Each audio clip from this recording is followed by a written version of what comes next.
Have you ever been trying to cancel a direct debit from your commbank account and found it to be more difficult than you expected?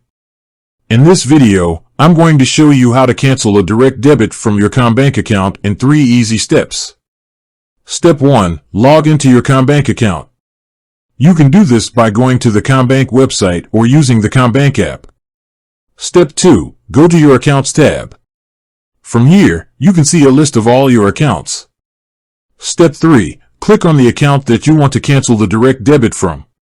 This will take you to the Accounts Details page. Step 4. Scroll down to the Direct Debits section. Here, you will see a list of all the direct debits that are linked to your account. Step 5. Click on the direct debit that you want to cancel. This will take you to the Direct Debits Details page. Step 6. Click on the Cancel button.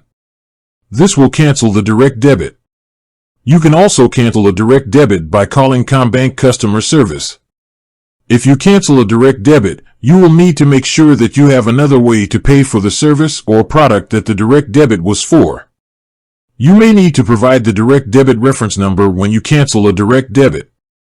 I hope this video has helped you to cancel a direct debit from your commbank account. If you have any questions, please leave a comment below. If you found this video helpful, please like and subscribe to my channel. I also encourage you to share this video with your friends and family. Thank you for watching.